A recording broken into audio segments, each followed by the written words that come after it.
que es de suma importancia, porque es nuestra base doctrinal en este esquema, pero quiero también apelar a vuestras conciencias y a vuestro conocimiento de que hay temas que son primordiales, principales, centrales, y hay otros que son ramas, ¿vale?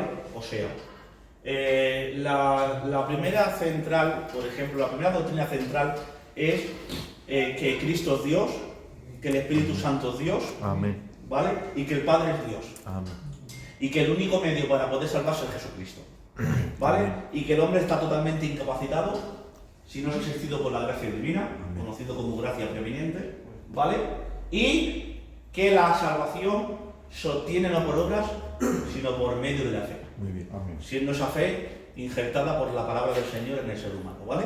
Ahora, eso es la columna vertebral del Evangelio. Entonces, ¿por qué me están diciendo eso? Porque tenemos que aprender a guardar el equilibrio con nuestros hermanos evangélicos, ¿vale? Hay que diferenciar entre una creencia llamada, por así decirlo, ¿vale?, de rama, y otra llamada tronco, ¿vale? Esto es una rama, ¿vale? Nosotros nos posicionamos en esta doctrina.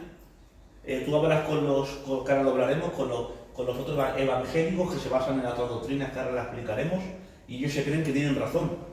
Ni eso, por ejemplo, ellos se piensan que tienen la razón, nosotros nos pensamos que tenemos la razón, pero todos tienen un argumento donde se pueden consolidar su doctrina, ¿vale? Ahora, eso no nos lleva a nosotros a menospreciar a nuestros hermanos y a no tenerlos como hermanos, ¿vale? Porque me acuerdo que hubo un tiempo con el calvinismo que pasó, ¿vale? Que la gente no.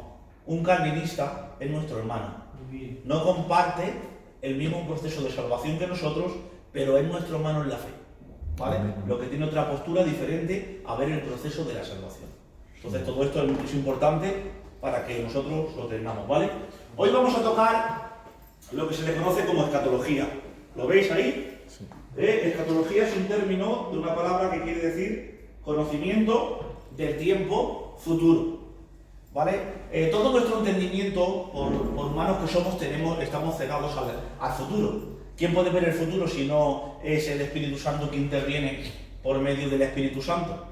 El Espíritu Santo interviene al hombre y le puede mostrar por medio de un sueño, por medio de una visión o de una palabra, algo que puede pasar en el futuro, ¿vale? Esa es una intervención divina. Pero en la palabra del Señor ya ha sido escrito por medio del Espíritu Santo a los hombres que fueron inspirados por Él, el conocimiento de lo que va a pasar y cómo tiene que pasar, ¿vale? Entonces aquí tenemos, como bien dice Pedro, una profecía certera, donde no han sido los sentimientos humanos los cuales han hablado, sino que ha sido el mismo Espíritu Santo que ha escrito la palabra por medio de hombres inspirados por Él, ¿vale? Entonces, cuando hablamos de escatología, es la información o el conocimiento que el Espíritu Santo les ha aportado a aquellos hombres que escribieron la palabra del Señor, ¿vale? Hoy vamos a hablar de lo que se le conoce el rapto, Primero, quiénes serán llevados y el rapto de la Iglesia. Nuestra denominación creemos en un rapto y de la manera que lo creemos lo vamos a enseñar, ¿vale? Por ejemplo, hay tres posturas dentro del mundo evangélico que se posiciona a lo que se le conoce el rapto. Se le conoce el rapto de una definición al paso, tomar de respecto a la fuerza. Entonces, ¿qué es lo que enseña? El arrebatamiento post-tribulacional, ¿vale? La palabra post, todos van a cambiar por lo que les precede de antemano, ¿vale? Post-tribulacional, que la Iglesia estará los 7 años en la gran tribulación, donde al final de la gran tribulación, por así decirlo, en el capítulo 19 del libro de Apocalipsis, será arrebatada al cielo, ¿vale? Justamente en el mismo capítulo será arrebatada y en el mismo capítulo descenderá, ¿vale? Algo que para nosotros no tiene sostén bíblico ni lo compartimos. No nos consideramos una denominación post-tribulacional. Después está la otra postura, que es el arrebatamiento medio tribulacional, ¿no? La palabra ya lo califica, ¿verdad? Medio quiere decir que la Iglesia pasará a la gran tribulación media, y cuando se desate la semana desoladora, que eso pasará a la mitad de la semana, porque cuando hablamos de semana estamos hablando de 7 años, y esos 7 años se componen de 3 años y medio primeros, y 3 años y medio postreros. Y a la mitad de la semana, cuando se desate lo que verdaderamente se le conoce como gran tribulación, ahí, según ellos, a esa mitad, cuando se manifieste el hombre de pecado, ¿vale? El anticristo, automáticamente serán arrebatados. Y luego está la que nosotros nos denominamos, la cual nosotros la creemos, que es el arrebatamiento pretribulacional. Creemos que antes de que empiece la naturaleza de la gran tribulación, la iglesia de Jesucristo será arrebatada. Gloria a Dios. Entonces vamos a hacer rápidamente todo lo que he explicado. Ahora quiero en el segundo esquema que puede hacerlo, que lo veáis, gloria a Dios, de una manera pues, que lo podéis ver de una manera, un esquema, por ejemplo. Esto estamos hablando de la época de Jesús, ¿vale? El arrebatamiento de la iglesia será aquí, ¿lo veis? ¿Vale? Esto es nuestra postura. Primeramente será aquí, ascenderemos al cielo, pasarán los años de la gran tribulación, de los cuales nosotros no estaremos. La medio tribulacional dicen que cuando empiece, o sea, empezará 3 años y medio y a la mitad será arrebatada. Y esta se le conoce como la doctrina o la enseñanza medio tribulación. Y la otra se le conoce como post-tribulacional, que será 7 años de la gran tribulación, ¿vale? Y al final serán arrebatados y justamente ahí bajarán, ¿vale? Una se le conoce como antes, otra medio y otra después. Nosotros nos denominamos de una manera, ¿me lo podéis decir? Pretribulacional. Muy bien, ¿vale? A ver qué ha pasado aquí, ¿vale? Nosotros nos denominamos de una manera pretribulacional, ¿vale? Que eso quiere decir automáticamente que la iglesia no va a pasar la gran tribulación, ¿vale? Esto es un esquema escatológico. Cuando hablamos de todos esos textos estamos hablando de la venida del Señor, ¿vale? Porque dentro de la palabra venida hay muchos textos que ahí ha habido la confusión.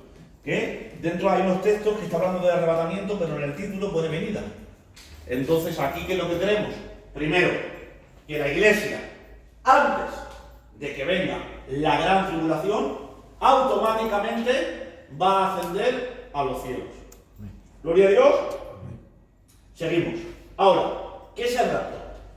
La palabra rapto es un término de una expresión de la palabra griega, que muy importante, la etimología del griego, porque ahí está la expresión del escritor y la inspiración del Espíritu Santo. Entonces entendemos que la palabra rapto, ¿vale? Viene de una palabra griega arpazo, que significa tomar a la fuerza, saquear o llevarse, arrebatar. O sea, de ahí viene el arrebatamiento, ¿vale? De su origen, de la etimología de la palabra, ¿vale? Ahí nos enseña que lo que quiere decir es que Dios vendrá a por nosotros, o sea, que nos arrebatará de la tierra, ¿vale? Entonces vamos a darle una expresión. Empecemos con el primer versículo bíblico del fundamento de nuestra creencia. Vosotros sabéis automáticamente que en Apocalipsis, por ejemplo, aparece la iglesia del 1 al 6. Desde el 6 al 19 no aparece. Gloria a Dios, no aparece. Del capítulo 1 al 6 podemos ver que aparece la palabra iglesia no sé cuántas veces. Luego ya no aparece. ¿Vale? Y luego aparece en el capítulo 19, aquellos que vestían ropas blancas y que venía Jesús con un lema en su muslo, el cual ponía Rey de Reyes y Señor de los Señores. Entonces vemos ahí que la iglesia. Entonces vamos a tomar el primer texto con fundamento de la que nuestra postura pretribulacional afirma, ¿vale? Apocalipsis 3:10, atención. Dice, por cuanto guardasteis la palabra de mi paciencia, yo también te guardaré de la hora de la prueba que ha de venir sobre el mundo entero para probar a los que moran sobre la tierra. Este texto nos habla de un pacto con condición. ¿Sabéis ustedes que está el pacto condicional e incondicional? Pero aquí, para la iglesia, para el creyente individualmente, hay un pacto con condición. Si tú guardas, yo te guardo. Si tú no guardas, yo no te puedo guardar. Entonces, ¿qué necesario es para el creyente? Guardar la palabra. Amén. Si tú no guardas la palabra, Dios no te puede guardar. Dice, por cuanto guardasteis, ¿qué? La palabra de su paciencia. Yo te guardaré, ¿vale? Pero vamos a entrar un poco más en este versículo. La palabra te guardaré se traduce por guardaré, viene del griego teleiso, ek, ¿vale? La preposición ek, y ahora lo entenderéis, que significa como ser guardado fuera de surgimiento desde el interior, o sea, te libraré sacándote. De ahí está, este texto tiene una base terrorífica. ¿Por qué? Porque no te libraré de la gran tribulación protegiéndote, como ellos dicen, ni aislándote, sino sacándote. ¿Vale? O sea, hemos dicho que hay tres posturas. La primera postura, que somos nosotros, sacándote, como si viene ahora una ola y irrumpiendo este local, ¿vale? Y Dios nos libra sacándote. No, ¿me entiendes esto? Sin embargo, ellos dicen que te librará, o sea, como poniéndote un caparazón o aislándote en un sitio. Sin embargo, la palabra del Señor nos dice que te protegerá ni que te va a aislar, sino que nos enseña que te librará sacando, ¿vale? Por eso es muy importante Apocalipsis 3:10, la palabra pereiso por eso la palabra eclesia, llamados a salir fuera. Ese término ek es llevar fuera, ¿vale? Es muy importante este término griego. Juan 14:3 dice, si yo me voy y preparo un lugar para vosotros, vendré otra vez y os tomaré conmigo, para que donde yo estoy, allí estéis vosotros. Dice, me tomaré conmigo, se hace uno. Solamente la iglesia puede ser arrebatada. ¿Por qué? Porque Cristo es la cabeza. La iglesia es el cuerpo. Entonces, ¿qué dice? Os tomaré conmigo, ¿vale? Haciéndose uno. ¿Vale? Otro texto bíblico que nos habla de que habrá pues un arrebatamiento, ¿vale? Seguimos.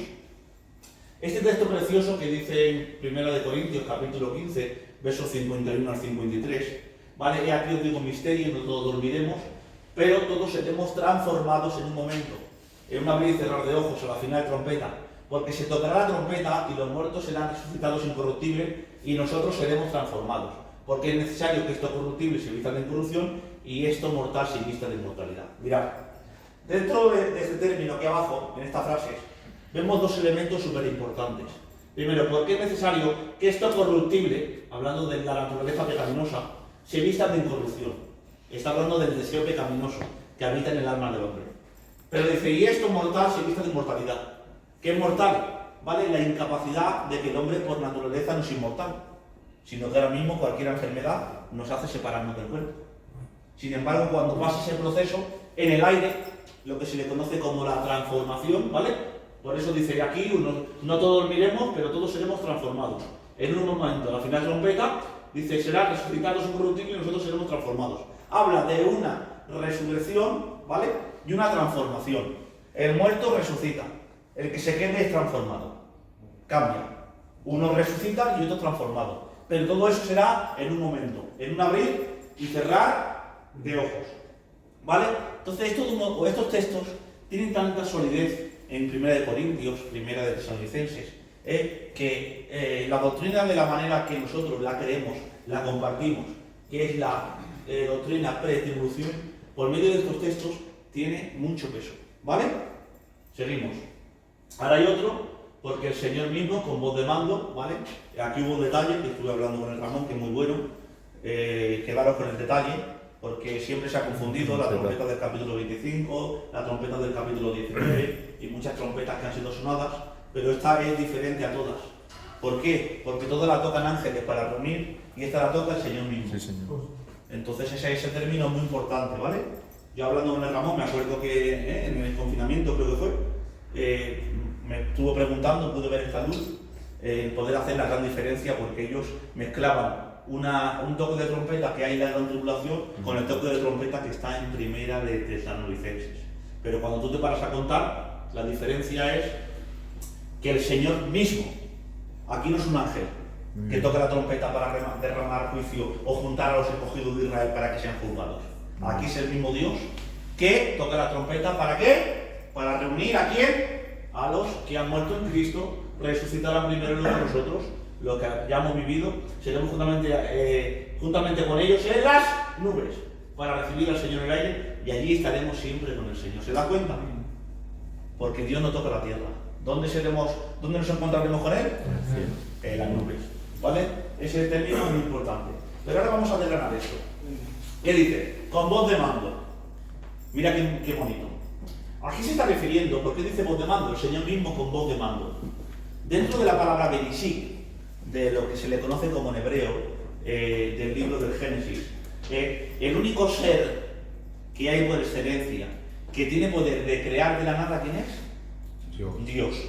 Dios ha creado de la nada, por ejemplo, y dijo Dios, hágase, y se hizo, ¿vale? Que se haga el mar, que se haga la naturaleza, que se haga el hombre, de la nada creó. El hombre necesita algo para crear, él de la nada crea. Ahora, la voz autoritativa de Dios tiene la facultad y el poder de aquellos cuerpos que están descompuestos, que ya no quedan micropartículas, tiene el poder y la autoridad de nuevo que se reconstruyan en lo que eran para que puedan habitar con su espíritu que baja con Cristo, ¿vale? Porque en la misma carta de Primera de Tesalonicenses dice la palabra del Señor que no ignoremos, no quiero que ignoréis acerca de los que duermen, porque si creéis en Jesús, creed que Dios vendrá con los que durmieron en Él. O sea, vendrá, es porque están con ellos. Y como viene, gloria a Dios, el alma, el espíritu, gloria a Dios, pero falta el cuerpo, para que el hombre sea completo.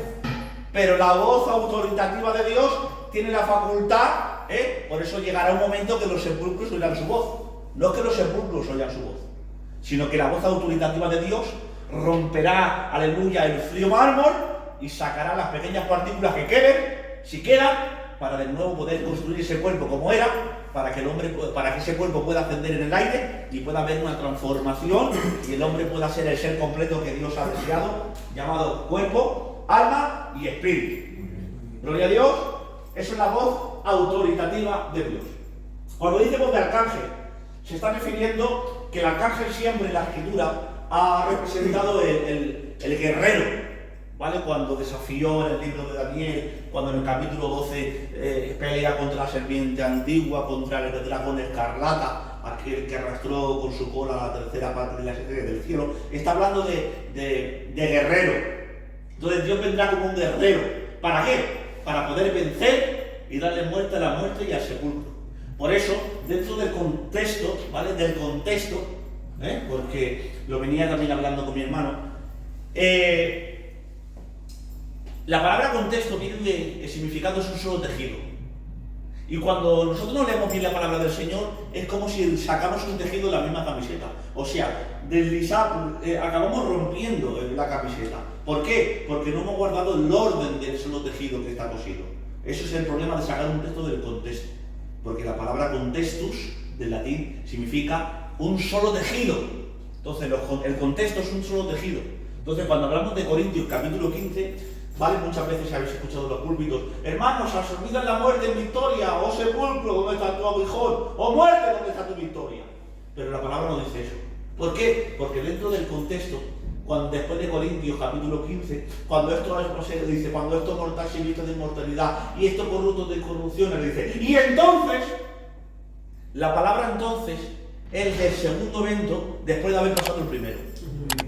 Entonces ahora la gramática de la palabra dice, y entonces diremos, absorbido ha sido la muerte en victoria. Oh sepulcro, ¿dónde está tu victoria? Oh muerte, ¿dónde está tu aguijón? Muy bien, muy bien. ¿Vale? Porque ahora el pecado te sigue picando. Ahora la muerte te acaba separando del cuerpo. Pero cuando pasa eso, será imposible. Gloria a Dios, los mortales habrán pasado a ser de inmortalidad y lo corrupto de incorrupción. Entonces podremos decir ese texto que viene en Corintios capítulo 11 dentro de un solo tejido. ¿Vale? Eso es lo que quiere decir la voz del arcángel. Trompeta de Dios. Dentro de la etimología del toque de trompeta había muchos sonidos de trompeta. Pero uno de ellos, por ejemplo, era, aleluya, era que anunciaba que el rey se acercaba. El Salmo 46, 5. ¿Vale? Entonces ese sonido está diciendo que no se acerca un ángel a reunir a los escogidos. Se acerca Jesús a por su iglesia. Amén. Seguimos. Y el número 4 que hemos dicho dentro del contexto de Primera de Tesalonicenses, capítulo 4, nos está hablando de que los resucitados y los transformados. Porque habrá un evento en el aire, pero a la misma vez que tendrá dos procesos. ¿Vale? Si yo quedo vivo, seré transformado. Y el que se adelantó será resucitado. Entonces ahí hay dos procesos, el resucitado y el transformado. Gloria a Dios. Entonces quiero que veáis este esquema escatológico, que es importante, ¿vale? Después de la explicación, poder verlo. ¿Qué es importante? Pues mira, no es lo mismo que yo te ponga una imagen sin habértela explicado y ponértela a la última hora después de haberla explicado. Ya verás cómo la ves de otra manera, ¿vale? Entonces vamos a ver, para que ustedes lo vean, ¿vale? Primeramente, la iglesia aquí es arrebatada, ¿sí o no? Este es el esquema escatológico. 7 años de gran tribulación, que se compone de 3 años y medio y 3 años y medio, ¿sí o no? La iglesia está en el cielo, ¿vale? Capítulo 19, esto es la iglesia desciende, la segunda fase, ¿vale? Hay 75 días de juicio y antes de que Cristo venga hay una batalla llamada Armagedón. Todas las naciones golpeando con Israel, pero cuando lo reconocen, Dios con el espíritu de su venida, con el resplandor de su venida, mata a aquel inicuo que está, aleluya, encabezando a las naciones para que remetan contra Israel. Cuando conocen hay que traspasarlo. Aquí desciende. ¿Qué es lo que pasa? Automáticamente descendemos con Jesús. Aquí hay 75 días de juicio, que ahora vamos a explicarlo. Hay un milenio, ¿vale? Donde Satanás será atado durante 1000 años. Cuando Satanás será suelto, habrá la batalla de Gog y Magog. La batalla de Gog y Magog, ¿qué es? La batalla de Gog y Magog es las naciones que hayan entrado al reino milenial con cuerpos terrenales arremeterán contra el rey cuando gobierne, por medio de la incitación de Satanás, que Jehová Dios lo reprenda. Pero luego, aleluya, está el juicio de gran trono blanco. ¿Os tocáis que, os acordáis que lo hablemos? Donde todos los condenados serán resucitados para ser sentenciados. Y luego, después de todo, pues, cielo nuevo y tierra nueva. Y este es un esquema escatológico de nuestro concepto, de nuestra doctrina, tanto pretribucional, gloria a Dios, que creemos de una manera, pues, como la Biblia enseña. ¿Amén? ¿Lo habéis visto? Pues luego lo explicaremos y la pondremos otra vez, ya verás cómo la veis de otra manera. Hemos dicho que mientras que nosotros estamos aquí, ¿vale? Aquí ya está viendo 7 años. ¿Y nosotros dónde estamos? En el cielo. ¿Y qué podemos situar? Por ejemplo, el tribunal de Cristo. Para aquellos que no creen en la gran tribulación, no podemos situar 2 de Corintios 5:10. ¿Dónde lo situamos? ¿Dónde lo ubicamos? Sino en el cielo. La boda del Cordero, Apocalipsis 19, o la preparación, ¿vale? Y luego entramos en el regreso glorioso, Apocalipsis capítulo 10, verso 16. Ese es el proceso. Para que veáis vosotros el cambio, hermanos. Mientras que unos están aquí deseando la muerte y la muerte huye de ellos, otros están disfrutando de Jesús siendo recompensados, de la gloria de Dios sentados en la mesa y preparados para venir con Jesús. Gloria a Dios para juzgar al impío y a las naciones. Amén. Seguimos. Hay que hacer una gran diferencia, hermanos, que ya no vamos a tardar mucho. Vamos a hacer una gran diferencia, ¿vale? Porque aquí ha habido una equivocación. Las diferencias que está entre el rapto y la segunda venida. Sabéis que se han mezclado muchos contextos y muchas ideas. Vamos a tocar las más esenciales, ¿vale? Porque si no, se alarga mucho. Vale. Los textos estos, que ahora vamos a nombrar rápidamente, se han ubicado en un sitio diferente de donde son. Por ejemplo, Mateo capítulo 13 está hablando del trigo y la cizaña.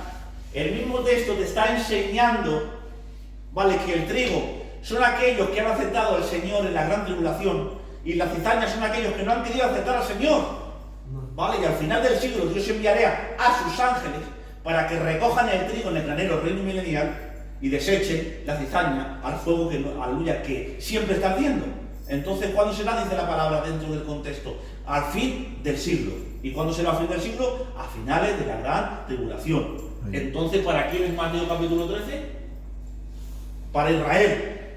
¿Y para quién es? Para un tiempo totalmente diferente. Entonces, el texto, yo tengo que tener muchísima cuenta a la hora de administrarlo en un púlpito, porque tengo que tener cuenta, ver lo que voy a decir. Porque lo más seguro que si no sé ubicarlo, muchas de las cosas que diga las estoy diciendo mal. ¿Vale? Segundo, otro pasaje igual, porque Dios es un mismo acontecimiento pero explicado de diferentes maneras. Atención que esto os va a costar. La palabra del Señor nos enseña que dentro de la gran tribulación se va a predicar la palabra. Pero ya no por la iglesia, sino por 144.000 y 2 testigos. Esos 144.000 y 12.000 de cada tribu y 2 testigos van a predicar la palabra de Jesús. Mucha gente se va a convertir y otros no. Ahora, ese mismo acontecimiento que va a pasar, Dios lo explica, pero de ilustraciones diferentes. Pero es el mismo, ¿vale? Es como un mismo acontecimiento, pero que se puede explicar de muchas maneras diferentes, ¿vale? Entonces, el trigo de la cizaña es el mismo que la parábola de la red. Aquel que se ha ido a lanzar la red, que ha predicado, ¿vale? Los peces buenos y los peces malos. ¿De qué habla? Los peces buenos serán echados dentro del reino milenial y los peces malos serán echados fuera. Está hablando de lo mismo, ¿vale? El tomado y el dejado. No está diciendo el tomado y el dejado en el arrebatamiento. Está hablando del tomado para condenación y el dejado para entrar al reino milenial, ¿vale? Está hablando los tres de la misma enseñanza. El pasaje de las vírgenes insensatas, Mateo capítulo 25, ¿qué enseña?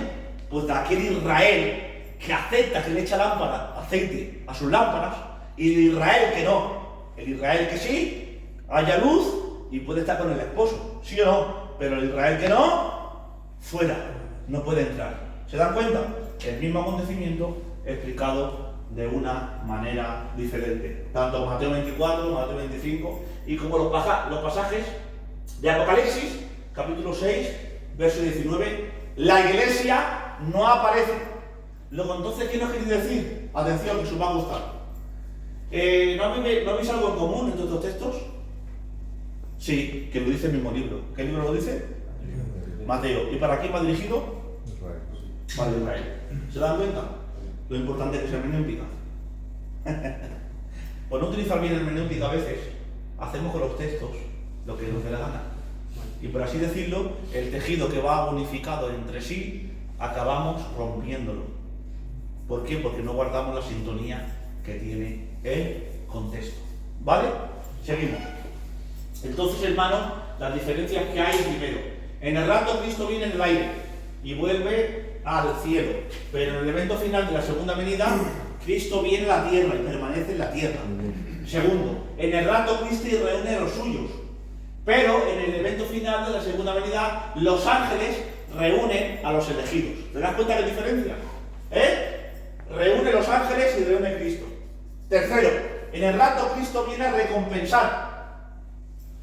3. Pero en el evento final de la segunda venida, Cristo viene a juzgar. 4. En el rapto, la resurrección es prominente. Pero en el evento final, la segunda venida, la resurrección no se menciona, sino la condenación. 5. En el rapto, los creyentes salen de la tierra. Pero en el evento final de la segunda venida, los incrédulos son tomados de la tierra. Unos salen y unos son tomados. ¿Os dais cuenta? 6. En el rapto los incrédulos permanecen en la tierra. 6. Pero en el evento final de la segunda venida, los creyentes permanecen en la tierra. Unos permanecen y otros salen. Y 7. En el rapto no hay ninguna mención de establecer el reino de Cristo. Pero en el evento final de la segunda venida, Cristo ha venido a establecer su reino literal durante 1000 años en la tierra. ¿Se dais cuenta de las diferencias que hay? La importancia de poder guardarlas, ¿vale? Ahora, este es el esquema que estamos viendo, ¿vale? Hemos dicho el arrebatamiento, la tribulación, la gran tribulación, todos estos textos que hablan de la segunda venida, Zacarías 14, cuando venga, ponga sus pies en el monte de los olivos, Mateo 25, 31 y Apocalipsis 19, del 11 al 10. Los 75 días de juicio y el reino milenial, ¿vale? Pero todo eso, para que los hebreos se puedan beneficiar, Zacarías 12:10, tendrán de reconocer al que traspasaron, ¿vale? Cuando le preguntan dónde nacieron estas heridas, en la casa de mis hermanos. Ahora, vemos ahí en Daniel 9:27, ¿qué pinta ahí Daniel 9:27? ¿Sabéis que es muy importante para poder aplicar la gran tribulación hablar de Daniel? Vaya. Pues mirad por qué. Dice Daniel 9:24-27, ¿vale? 70 semanas están determinadas sobre tu pueblo. Atención, ¿vale? Vamos a, cuando leáis, intentar nuestra atención. 70 semanas están determinadas sobre tu pueblo. El propósito primordial es determinar las 70 semanas sobre su pueblo. Está hablando de Israel, ¿vale? Ese es el propósito. Sobre tu santa ciudad. Que sobre Jerusalén, no sobre todas las naciones. Lo que luego está el impacto de la onda expansiva. ¿Vale? Para terminar la prevaricación. Dice, y poner fin al pecado. Tiene un propósito, ¿vale? Porque toda la disciplina de Dios tiene propósito. Dice, y expiar la iniquidad para traer la justicia perdurable, y sellar la visión y la profecía, y ungir al santo de los santos. Sabe pues, y entiende, desde la salida de la orden para restaurar y edificar Jerusalén hasta el Mesías príncipe habrá 7 semanas. Aquí las semanas equivalen a 7 años, ¿vale? Atención. Dice, y 62 semanas se volverá a edificar la plaza del muro de tiempos angustiosos. Después de las 62 semanas se le quitará la vida al Mesías, mas no por mí, para sí, y el pueblo de un príncipe ha de venir y destruir la ciudad y el santuario. Y su fin será con inundación, y hasta el fin de la guerra durará las devastaciones. Atención. Y ahora dice, y por otra semana, no me falta una semana, 69, porque ahí hay 62, más 7, que son 69. Y por otra semana confirmará el pacto con muchos. Del 27 ya está hablando, centrándose exclusivamente, ¿dónde? En la gran tribulación. Dice, por otra semana confirmará el pacto con muchos. A la mitad de la semana, ¿ves? A la mitad. Gran tribulación se compone de 7 años, la mitad son de 3 años y medio. Ahí es cuando se despierta la semana desoladora, ¿vale? Dice, cesar el sacrificio y la ofrenda. Después, con la muchedumbre de las ordinaciones, vendrá el desolador, hasta que venga la consumación y lo que esté determinado se derrame sobre el desolador. ¿Te das cuenta? ¿Vale? Lo que dice el libro de Daniel. Entonces vamos a explicarlo. Mirad. Aquí vamos a ver, hermanos, en el 445, en vez de 444, había un acontecimiento que es la ordenación de la restauración en el tiempo de Nehemías. ¿Vale? Y ahora dice, desde la restauración del templo del 445 aproximadamente, hasta que se le quita la vida al Mesías, ¿vale? Tiene que haber 69 semanas, ¿vale? 62 más 7. 69 semanas, equivalente a cada semana 7 años, viene componiendo 483 años, ¿vale? Si de 445 le añadimos 483 años, viene a equivaler aquí en el año 37, porque aquí hay una equivocación en el calendario de 4 a 7 años, ¿vale? Según el calendario gregoriano. Entonces sería automáticamente del 445 en vez del 444, que es el 445, hasta 69 semanas que componen 483, vendría a ser en el año 37 después de Cristo. Entonces compone la semana de lo que Dios había determinado de la semana 69. Ahora, desde que Cristo murió en la cruz, se ha parado el reloj profético. Ahora ha quedado una semana, ¿vale? Que se tiene que activar. ¿Cuándo se activa esta semana? Cuando la iglesia sea arrebatada.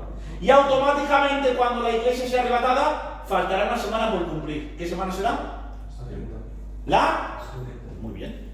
Entonces, a la mitad de la gran tribulación se cumplirá Daniel 9:27. Lo que se le conoce como la abominación desoladora. Ahora, todo eso entonces hemos dicho 69 semanas desde que Cristo muere, el intervalo del reloj profético y la activación de nuevo para acabar 70 semanas determinadas sobre tu pueblo Israel. ¿Para qué? Para acabar con la prevaricación. Y eso lo ha dicho Dios en Daniel, capítulo 9, del 24 al 27. ¿Lo habéis entendido? Ahora dejaremos las preguntas, ¿vale? Entonces, faltará la semana 70, ¿verdad? ¿Sí o no? Sí. Hemos dicho la semana 69. ¿Cuándo se cumple la semana 69? Cuando Cristo muere en la cruz, ¿no? Después de morir y resucitar, automáticamente hay un paro en el reloj profético de Dios, ¿verdad? Y falta una semana más, que hemos leído en Daniel, ¿verdad? Y ahora, y por otra semana, confirmará el pacto con muchos. Y eso falta que se cumpla. ¿Y qué es lo que falta que se cumpla? La semana 70. Muy bien. ¿Vale? Ahora, vamos a ver qué es la semana 70. El arrebatamiento, ¿lo veis? Los eventos que vamos a vivir. Primeramente, en la primera semana, en los 4 jinetes, ¿vale? Los 7 sellos y el tratado de la falsa paz. A la mitad de la semana del anticristo, del 666, las 7 trompetas, las 7 copas y la última batalla de Armagedón y los 75 días de juicio. Y esto es una posición teológica del rapto pretribulacional. ¿Veis? De lo que es la semana 70. ¿Lo veis? ¿Lo entendéis? Vale, seguimos. Ahora, hay algo que... ¿Por qué decimos que hay 75 días de juicio? ¿Vale? Y ya con esto acabamos. ¿Por qué decimos que hay 75 días de juicio? Vale. Daniel dice, bienaventurado el que espere, Daniel 12, y llegue a 1335 días, ¿no? 1335 días. Y tú irás hasta el fin y reposarás y te levantarás para recibir tu heredad. O sea, está hablando de la resurrección, que los santos del Antiguo Testamento van a resucitar en los 75 días de juicio. Eso es lo que está diciendo, ¿vale? Pero el tema no es así. Ahora, vamos a ver. Dice la palabra del Señor, hermano, que en Apocalipsis 12 el dragón que se paró enfrente de la mujer que estaba para dar a luz a fin de devorar a su hijo tan pronto como naciese. Está hablando de Satanás en el capítulo 12, cuando es lanzado a la tierra, ¿vale? Porque Satanás ahora, otro día ya lo tocaremos, su habitáculo está en las huestes celestes, en el cosmos, ¿vale? Dice, y ella dio a luz un hijo varón que regirá con vara de hierro a todas las naciones. ¿Ves? ¿Quién es? Jesús, está hablando de Israel. Dice, y su hijo fue arrebatado para Dios. Dice, para su trono. Y la mujer huyó al desierto donde tiene lugar preparado para que lo sustente por ¿cuánto? 1260 días. Vale. Eso se compone de la mitad de la semana, ¿verdad? Entonces, si a 1260 días, hermanos, ¿vale? Le ponemos, por ejemplo, 1335 y le quitamos 1260, ¿cuánto quedan? 75 días. ¿Vale? Esos 75 días, según el calendario bíblico, son donde se va a acontecer esto, 75 días de juicio. ¿Y por qué Dios en este hueco ha dejado los 75 días de juicio? Porque va a tener que cumplir el juicio a las naciones y el juicio de Israel. El tomado, el dejado, ¿vale? Y a todos aquellos que Dios ha establecido su juicio, dejarlos entrar al reino milenial. Porque en el reino milenial entrarán gente con cuerpos glorificados y gente con cuerpos terrenales, ¿vale? Eso se pasará en el reino milenial. Y esto es el proceso, ¿vale? ¿Lo veis? Arrebatamiento, 7 años nosotros, tribunal, boda del Cordero, ¿vale? Y los 7 años de la gran tribulación. Y ya acabo con esto. ¿Por qué? Atención. La naturaleza de la gran tribulación tiene un propósito. Es ira, ¿sí o no? Es día de angustia para Jacob, es prevaricación, ¿vale? Es angustia. Entonces tiene todos los términos, es juicio, ira, prevaricación. Pero mira lo que dice la palabra. Porque, en primera de Tesalonicenses 5:9, porque no nos ha puesto Dios para ira, sino para alcanzar salvación por medio de nuestro Señor Jesucristo. Entonces, todos aquellos que en el periodo de la Iglesia, no de la gracia, porque gracia siempre habita, en el periodo de la Iglesia, acepta al Señor como único Salvador, la ira, ¿vale?, que se tiene que determinar sobre el pecado, la ha pagado Jesús por ti, siendo Jesús tu sustituto. Pero una vez que la Iglesia ha sido arrebatada, has perdido la oportunidad, ¿vale?, de que esa ira pueda ser. Entonces, tienes que vivir la ira en tus carnes de la gran tribulación. Pero para aquellos cristianos que han depositado su fe y han creído en Jesús, automáticamente la ira la ha pagado Jesús en la cruz. Por eso dice Romanos, Él fue entregado por nuestras transgresiones, pero resucitado para nuestra justificación. Nos ha declarado el justo a los injustos por su justicia. Y ahora podemos ser santos, gloria a Dios, porque Él vivió siendo santo, ocupando nuestro lugar. Por eso la gran tribulación, su naturaleza es ira. Y por eso, ¿por qué no la pasamos? Porque Dios nos ha puesto a los cristianos para ira, sino para alcanzar misericordia por medio de nuestro Señor Jesucristo. Por eso quiero deciros, jóvenes, hoy más que nunca, Maranata, Cristo ya viene. Amén.